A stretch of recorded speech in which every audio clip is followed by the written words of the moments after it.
let's start. Okay, so, hello. This is the first video I'm ever making, so please go easy on me. But what I want to do today is to make some builds for ships from the UAF mod, as it's not something that people cover all that often, and I feel like a good benchmark to know how to build a ship from a faction, which you should aim for, is always good. I will be using dev mode and cheats to make my life easier. These two, and then all hulls. I can't add hulls specifically from a certain mod. I forgot all hull mods. This is going to give me all the hulls, all the hull mods. We won't be touching anything here, and I won't be going over the super capitals, as I feel like those are a special experience that you should figure out yourself. But I will be going over what are the most commonly used UAF ships, their elder siblings, and how I personally build them, and in turn how I think you should build them. My word is never final, it should not be taken as final, and if you find a build that works better for you, by all means do it. The UAF as a faction is very reliant on three things: missiles, fighters, and ballistic weapons. Many of their ships don't contain energy slots at all, or have very little of them. So you're going to want to be rocking those. First, we're going to start off with one of my personal favorite ships, the Rosaria Esvernia SP. This comes with 6 of these double-barreled Edge Type 4 XPC energy weapons. They are super disruptive cannons. They do 100 damage to both shields, armor, and hull, and gain a damage boost whenever your flux hits above 50%. It also comes with mini-me defense drones that do not have a description, but they are pretty simple defense drones. You also get 1 extra fighter, but you get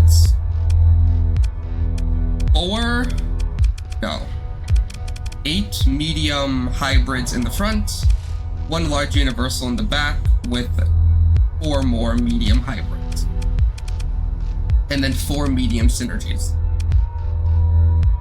The way I would build this is relatively simple. These weapons are already going to be your biggest source of damage.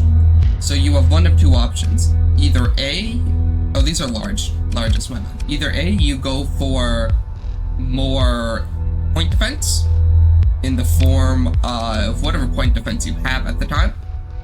It could be anything from UAF point defense, like their, let me see if I can find it, the Weiss 3 cluster flak, which I don't personally use.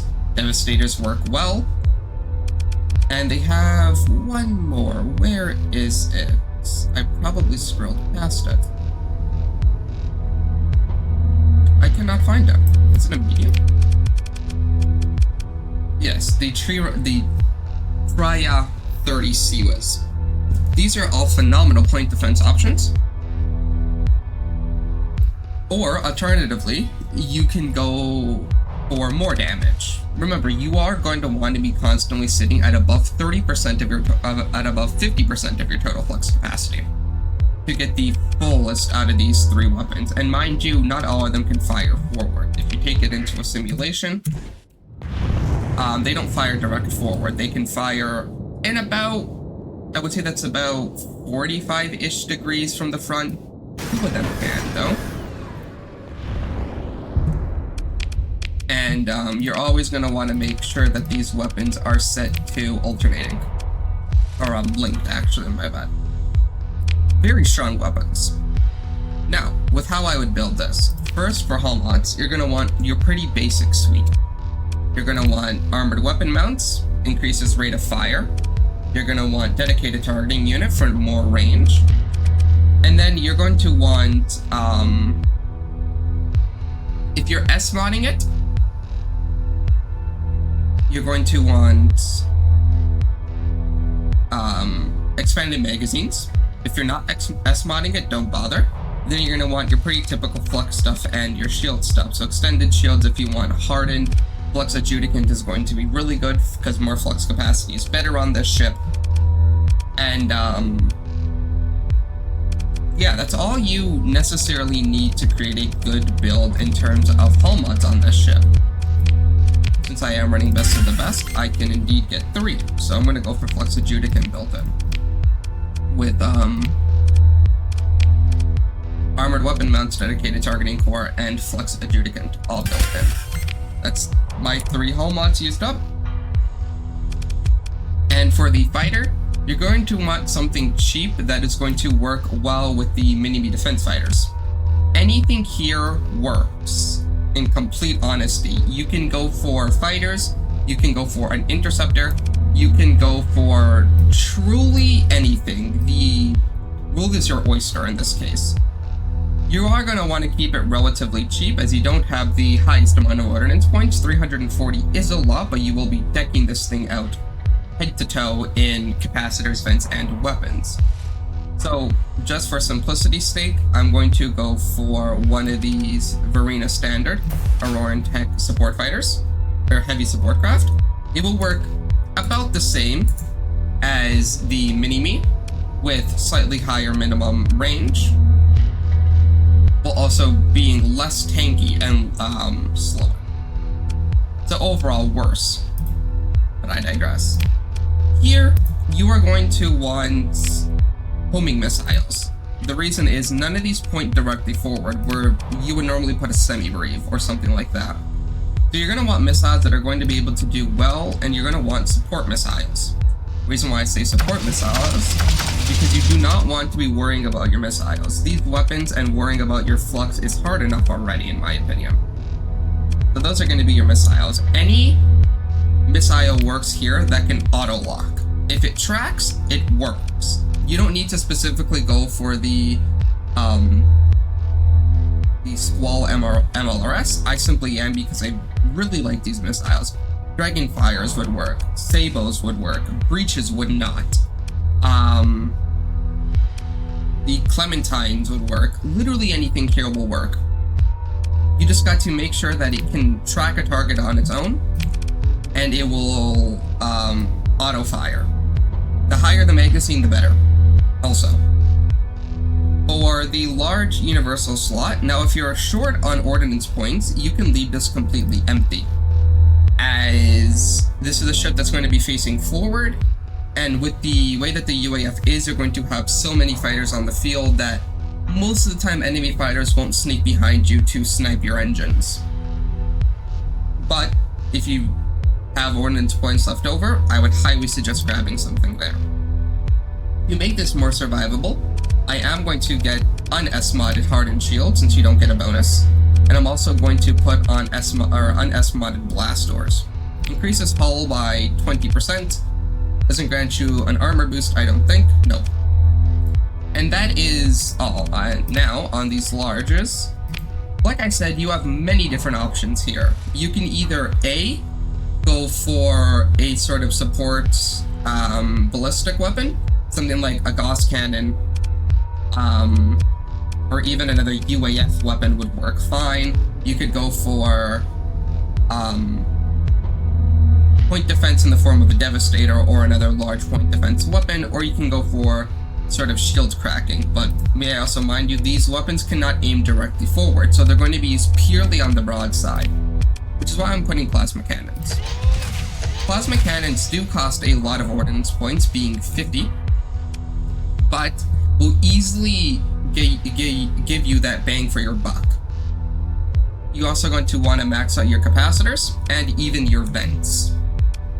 Higher capacity means that you will overall have a higher pool of flux to work with after you hit that 50%, and higher dissipation means that you will dissipate obviously faster, and if you overload, you won't be nearly as dead as normal. Mind you, overloading in a UAF ship is essentially suicide, as you have almost no armor in comparison to some other ships and other ships that you will find.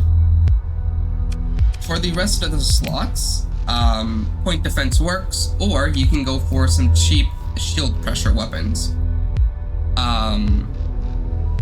If these were smalls, I would put on railguns, but they are not. So you're going to want to get the large variant of them, or the medium. The Moldavi 234 shields work, anti-shield support cannons work fine in the front, and then I'm going to put more point defense.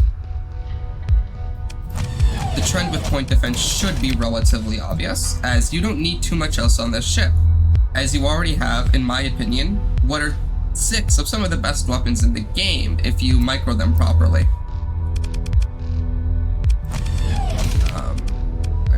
Dual flags are largest, aren't they? Or you can just leave them open. When it comes to this ship, the world truly isn't a way your oyster, as anything really goes. The auto fit on this will work fine. Even just sending everything to fire automatically, bar the missiles, will work. And this is kind of how I would build it. You can leave this large slot open and instead get point defense here, in the form of relatively cheap point defense. I do wonder why I cannot see all the small weapons. That's interesting. Okay. Heavy burst lasers work fine. You probably don't need 4 of them. And then you would put the rest into capacitors. And I'd count this as a good build. The reason why I say that is, like I said, these 6 Edge Type 4s are already phenomenal weapons in and of themselves. You can go toe-to-toe with most capital ships and win. But it has been a while since I've played, so I'm not going to go against the capital ship using this. Instead, I'm just going to fight a Dominator, and I'll show you what these can do. You broadside, you aim, you fire. And this is how it works. Once you hit above 50% capacity, you will start to do more damage. And since these are universal weapons, you will do damage, you would do 100% versus shields, armor, and hull. So you don't need to worry too much about having different weapons of different types, which is why I like it so much. So that was the Rosaria Evernia. If you get this ship, you can, I think, either A, get it from a reputation reward from either the Queen on New Aurora or the Queen on the orbiting moon. I do not remember which one. Or you can buy it from the special shop on Favonius for, I do not remember how much specialty tokens. The next we're going to do is the Pure Crystal, or Pure Crystallia. This is a staple of UAF tomfoolery, being the missile boat. You get 2 large composite slots, you get 4 mini-rest ASM launchers, which are anti-ship cruise missiles. You get, what is that, like 4 more? 5-ish medium composites and a bunch of other stuff. In these you put semi-briefs. Why you put semi-briefs? Because this ship has a very special ship system. Missile Rack Accelerator. It allows the ship to expedite the reload process on all missiles that it has equipped by percentage based off of the hull size. I just noticed I forgot to go over the one on the Osaria. This one gets Royal Vector Drive, which is essentially burn drive but better. You will also temporarily disable your shields or your engines sometimes. I don't use it all that much. But building this ship is so incredibly simple, it hurts. You go purely for survivability and expanded missile racks. And that's it. You put on everything that will make this ship survive longer and expanded missile racks. Why? Because you don't need anything else. Integrated targeting unit does not work on missiles, neither does dedicated targeting unit. There are very few hull mods that work on missiles. So you go for expanded missile racks, you then you can S-mod it in but I wouldn't, mainly because you're never going to be low on ordnance points on this thing, as you're just going to put it chock full of missiles and support missiles. You could put mini briefs here. I personally wouldn't, but you could. Speaking of, I'm going to put 2. One in the front, and then put on some support missiles. Elements work well. And then all of these small slots should just be point defense. Cheap point defense is all you need. Whether or not you're going for truly cheap point defense or not, that's all you put on. You can leave these empty, as since they face sideways in the ass, they're not going to necessarily get the best firing angles. You just put it chock full of point defense. And then you max out its capacitors. You don't need vents, since it's all small slots, and missiles don't require blocks. This ship, in piloted hands, player piloted hands, can work so well, it's funny. Now, may I mind you, it only works in player piloted hands because the AI will fire off those semi-briefs and the mini-briefs at whatever they see, and it will destroy your ships. They have no care for you. This is the simplest build in the game, in my opinion. The next is the Nexerelin, my apologies. This is the UAF Superfleet Carrier, Elite Superfleet Carrier.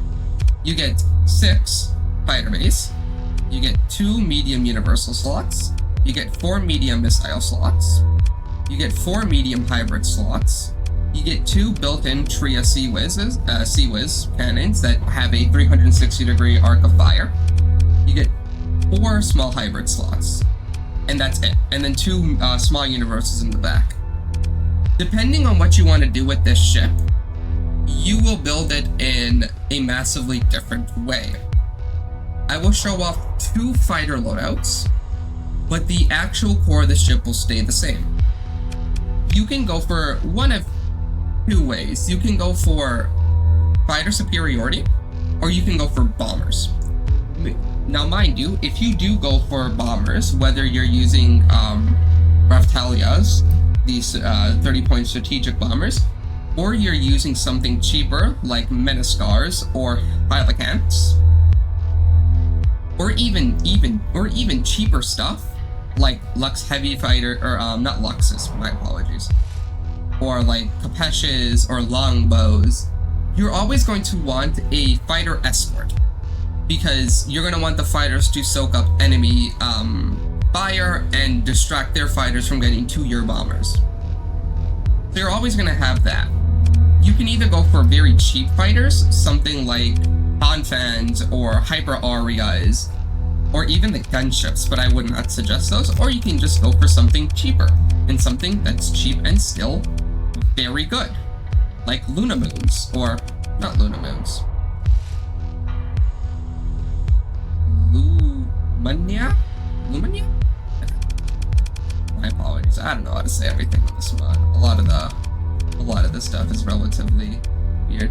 But Super Arias are phenomenal and are only 7 ordnance points. So you get, say, 2 or 3 of these, and then you get what bomber you want. You can either go for Hylicant or any other bomber. Dagger torpedoes work well. Even Cobras, to a certain extent, work well. But I'm going to go cheap on fighters. 51 ordnance points. That's already quite a lot, but relatively cheap. And again, in the base game, I'm not running any mods that add any more hull mods, bar the ones that come with UAF. There aren't many things that make fighters better. But you do want to go for either expanded deck crew or recovery shovels. I would go expanded deck crew. It reduces the rate that you lose. It reduces the rate at which fighter replacement rate decreases due to fighter losses by 15%, and increases the rate of recovers by 25%. Increases crew required by fighters. Increases 20 crew per fighter bay. You are going to be using a lot of crew, but then again, this thing should never be in the front line fighting. This is going to be a truly dedicated support ship. You go for integrated targeting unit, you go for hardened shields, and you go for flux foil adjudicant. Why? because you don't need anything else. You can go for expanded missile racks if you want, but I don't necessarily think it's necessary,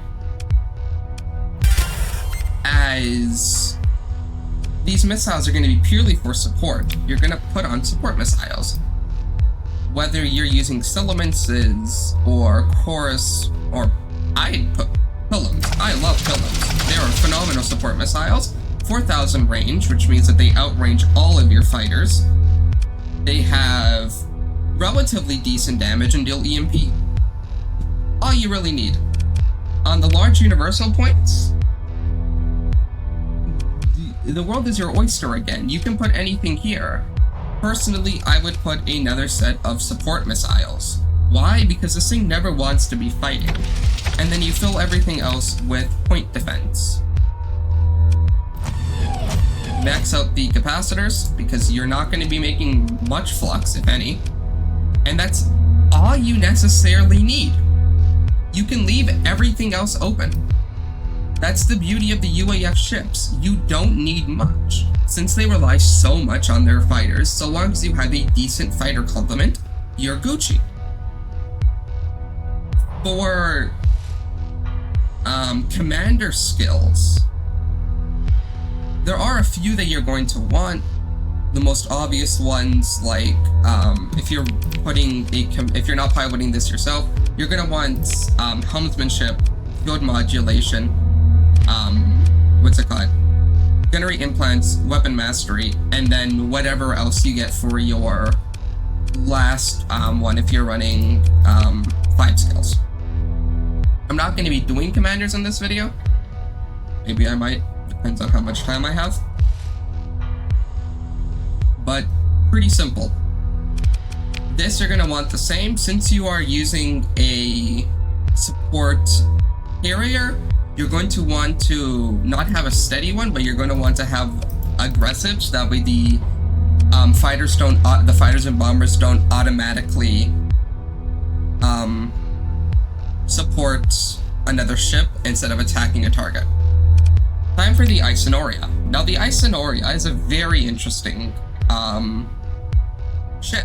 It is a retrofit kind of a Ryzen battleship, but instead of a normal Ryzen, you gain the Raphtalia SVHB strategic bomber, a absolutely massive bomber that can and will one-shot things.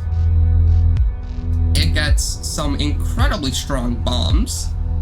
They are WMDs that deal 5,000 by 2 damage, so 10,000 damage if both hit, and it can also defend itself, and it's relatively tanky. Again, on this, you can get more. You can get 3 of them. I wouldn't. You're gonna want support fighters. Super Arias fit that role pretty well. And this thing can rock relatively decently. You're not gonna want it to, but it could.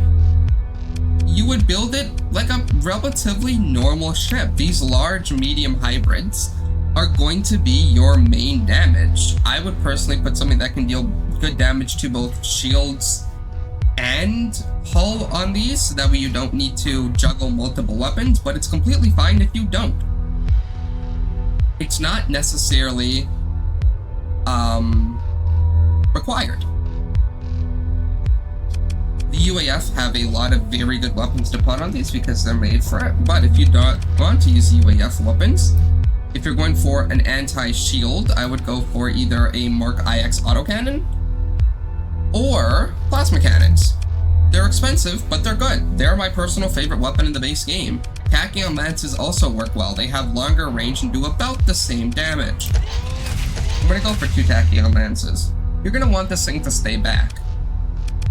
You never want UAF ships to be fighting on their own, as they're not necessarily made for that.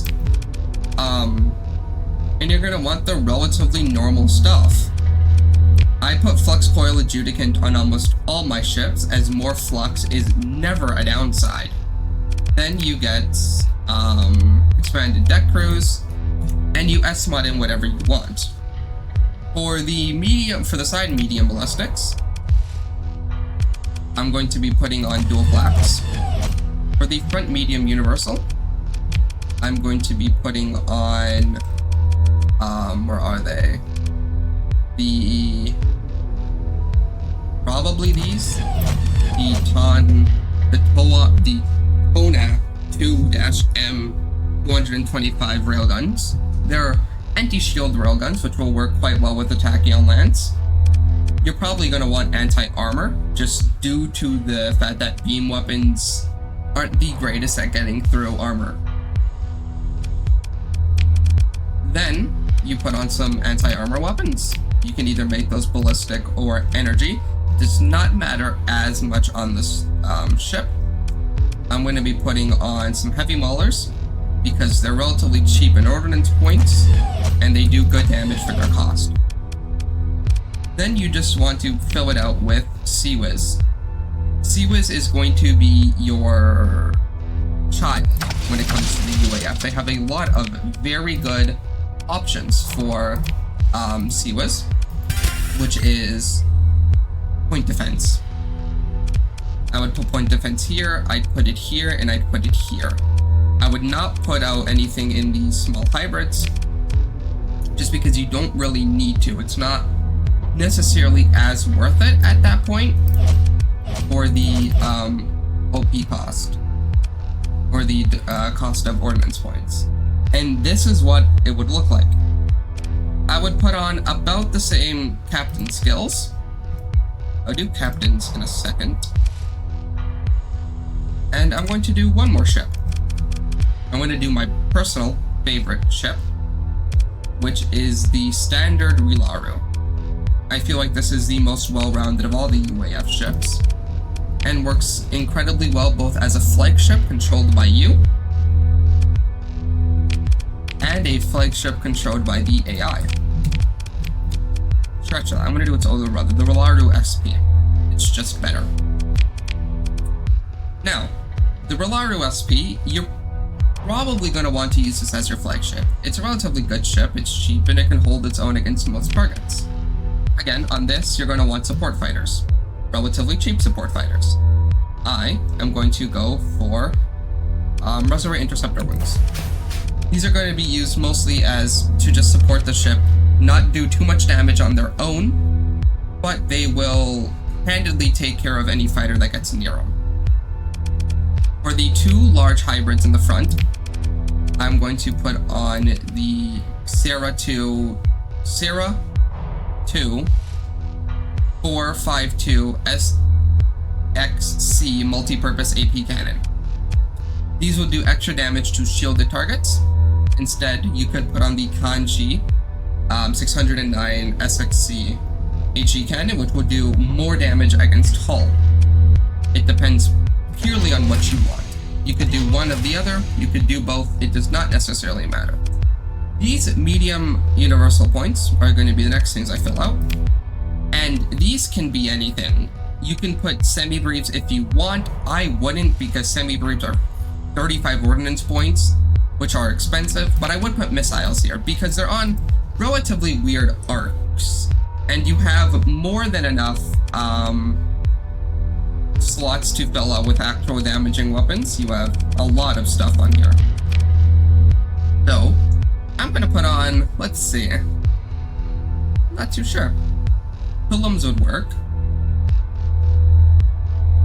Squalls would work. Settlements, MRMs would work. You know what? We're not gonna do missiles. Actually, I'm gonna put on an energy weapon. I'm going to put on the Kanchi 906 cannons. Give this thing a lot more firepower than I normally do. These medium missiles are not going to be mini briefs because they're expensive. Actually, no, they are going to be mini briefs. This medium universal in the front is going to be point defense. These two medium universals on the side are also going to be point defense, since these 4 guns pointing at a target should give you more than enough firepower, plus 4 mini briefs. These 2 small medium missile hardpoints are going to be razors. And then you're going to want to put on your relatively standard complement of S mods. Integrated targeting unit, integrated targeting unit, hardened shield, flex coil adjudicate. And I'm actually gonna put on, where is it? Automated weapon mounts. Or armored weapon mounts. Right? Yes. And the rest of the slots can be put with whatever you feel like you need. I'm gonna fill out the back with a single CWAS. I'm not gonna fill out that slot. And then I'm going to dump capacitors and vents. And that's that. I'm not gonna build this because I do not have much experience using it. And you would build the regular real auto in the exact same way, but you would drop the two large universal slots. The ship system is evasive maneuvering jets, overcharges the engine's power for a brief directional dash. It will launch flares if there is an incoming missile or enemy within 100 SU. And that's how I would build my more used UAF capital ships. I did not cover all of them. There is still the Zaporia. There is still the Ryzen 2 and the Ryzen 1. And there is still their myriad of cruisers and frigates. But I don't have that much time on my hands. So I'll leave you with this. That is the end of me for today. I want to thank you for watching and hope you all have a great rest of your day. Goodbye.